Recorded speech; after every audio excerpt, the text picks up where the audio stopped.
say again, this is not going to be a very long lesson. It's going to be a short lesson. Then you'll have a slightly long. Maybe you won't need a break for it, you know. And then we could do.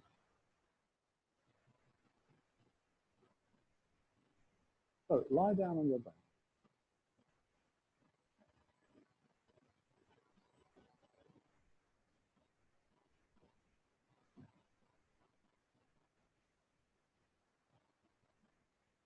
If you would like to bend your knees and stand your feet on the floor because that makes you more comfortable, or that is your habit and you just want to do it, do it.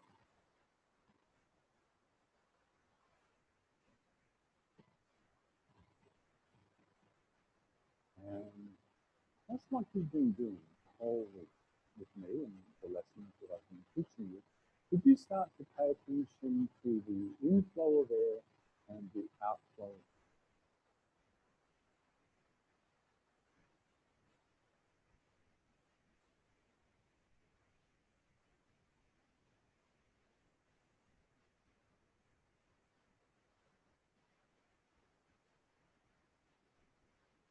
So bring air in, send air out. Inhale, exhale. Inspire, expire. How many ways can you say that?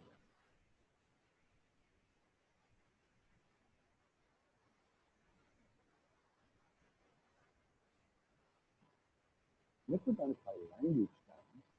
You know, I much prefer the word inspire, inspiration, to inhale.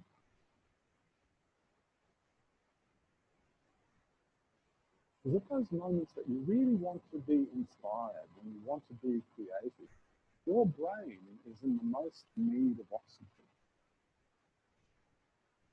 So inspiring yourself is a really good idea.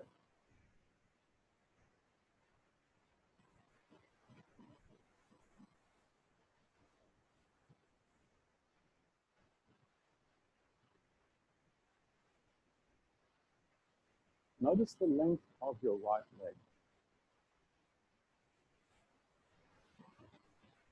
From the hip joint to the foot, notice the long, long length of your right leg. Now, maybe in some of your own self-images, it's not a long, long right leg. It's a short little stumpy thing that seems to be coming out of your hip.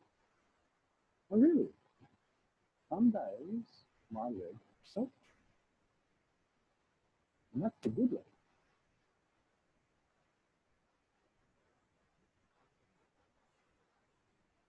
Keeping your leg long like this, without bending the knee, without doing anything special with the rest of yourself. Just simply lift the leg from the floor, the height of a fist, and put it back on. That's it, just one repetition. When you went to lift your leg, what happened with it?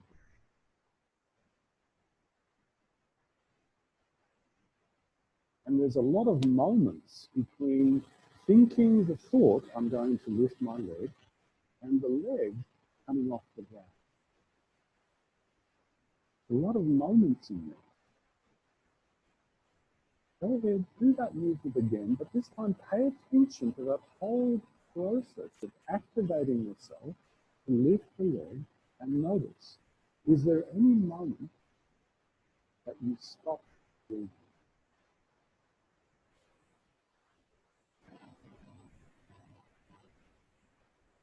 And that could be a millisecond. But is there any moment that you stop breathing?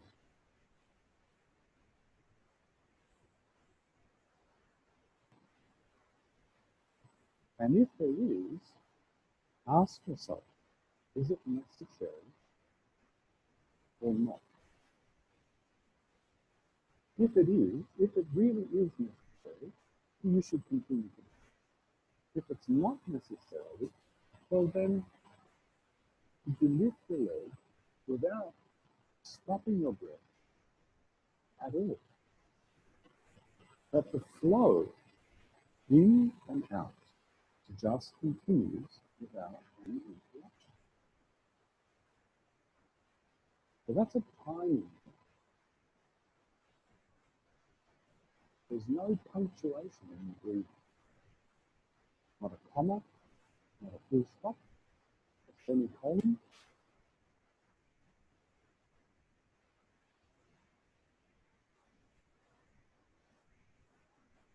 Oh, that's all right.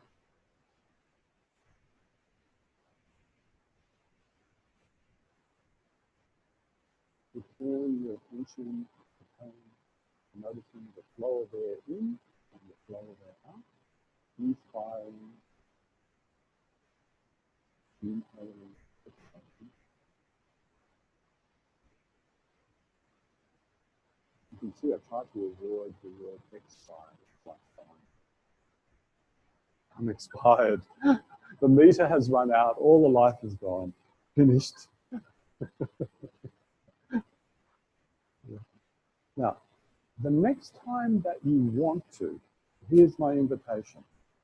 Observe your breathing, the inflow, the outflow, and somewhere along that trajectory, you make a decision. I will now stop breathing. Notice I'm not using the word hold. I'm just saying stop. But do that a few times. At any moment in the cycle you wish, simply stop.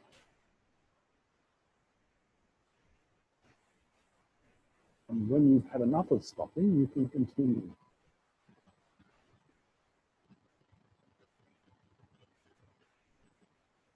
And here's the inquiry for this lesson. This is the inquiry. What do you do to stop breathing?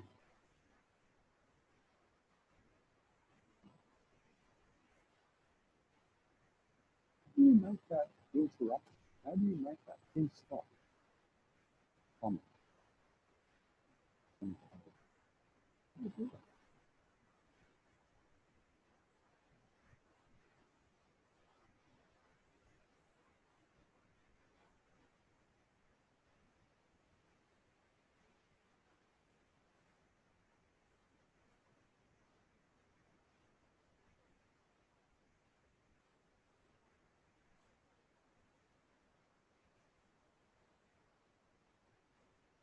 So that's the primary inquiry.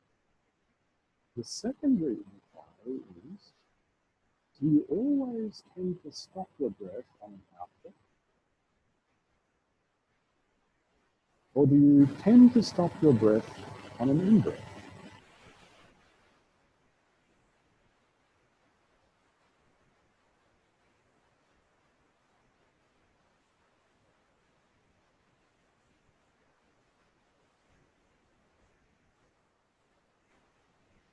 So the primary inquiry is, how do you stop? What activity do you inhibit to stop your breathing? Because it's an inhibition. If we're talking neurologically, you are now neurologically inhibiting activity. And that shows itself in your muscles.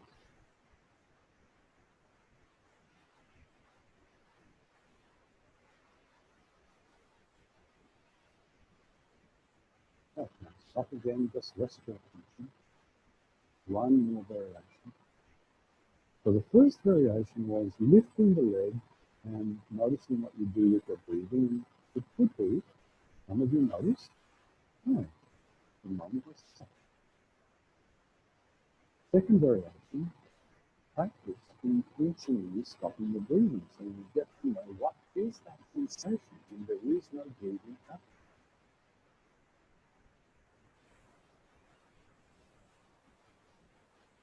And now with that information, knowing what that feels like, we'll come back to lifting this time the left. And you'll be able to detect much more clearly when you're starting to go towards stopping your breath. So in your own time, and not very high, just the height of a fist, lift your long left leg from the floor and put it down.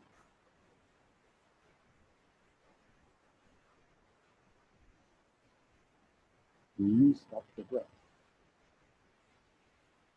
And if you do stop your breath, do you stop it on an inhale? Do you stop it on an exhale?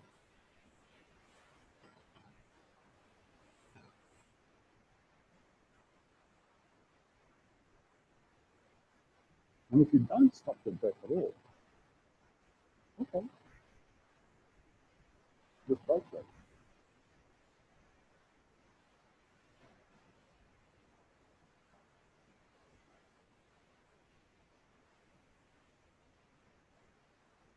Because very often when you learn this through movement class, and this is what you'll find, there are some individuals that come into the class and they're beautifully already organized. And they can do this and they can do that, and it's really nice.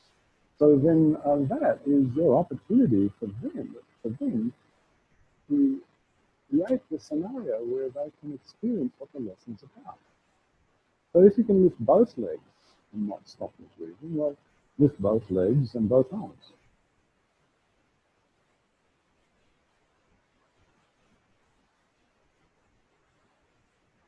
And if you can do that, then lift both legs, both arms, and your head.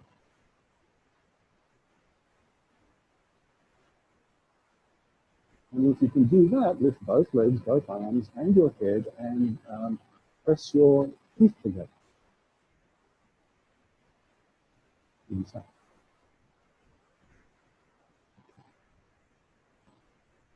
And if you can do that, then press your teeth together and make a frown. Now I'm just being... No, actually, I'm not being silly. This is how you could elaborate it. And then lift both arms, lift both legs, press the teeth together, make a frown, and make really, really tight fists. Is anybody... How are you going there?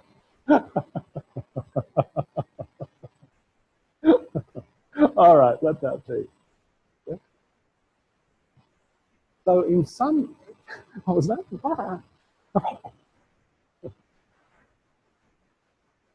So some lessons of this kind that you really want a person just to get a sense of the relationship of their movement to their breathing.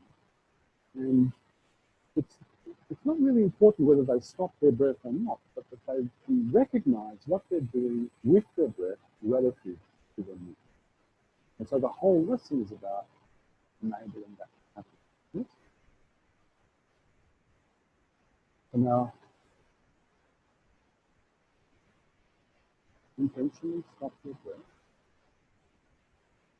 whenever you want, and then continue breathing. At this time, observe the other end of the process. What do you do to continue breathing? After you've stopped, how do you start? Is it something that you do in your lower ribs? Is it something that you do in your upper chest? Is it something that you do in your throat, your tongue? Is it something that something happens in your mind and it starts? How do you kickstart the breathing?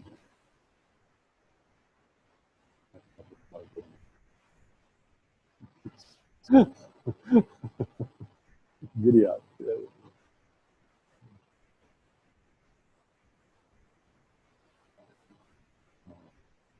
Let's end the lesson now. Observe yourself coming to standing and notice those moments when you start to head towards a tendency of stopping your breath. As soon as you recognize that tendency that you're going to stop your breath, stop in your movement at that moment, regain your breathing, and continue.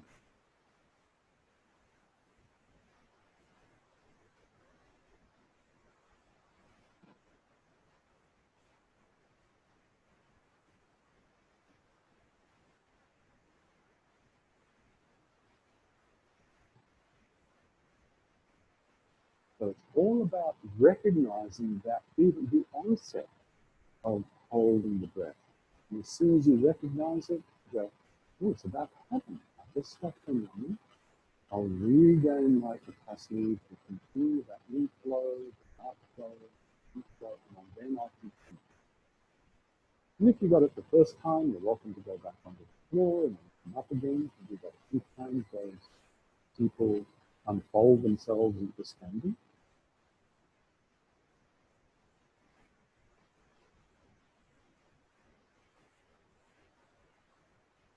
You could be really tricky and get up in one continuous out-breath. You'd still be noticing the same thing. On that out-breath, is there a new tendency to stop the outflow? You can be really tricky and do it all on the in-breath. Same process.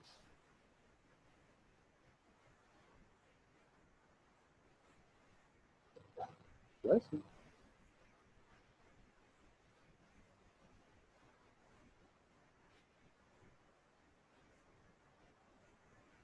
Now, unless there's a very, very specific reason, in most awareness through movement lessons, what we're not trying to do is interfere with this inflow outflow process of breathing.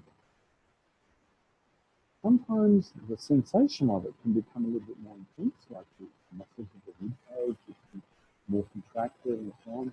But ideally, a keep quiet with no interruption, unless you want to make them.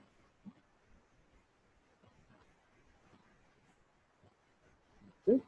You just go have a break and you shower. So please go have a longer break, and we will come back and you can teach the lesson starting at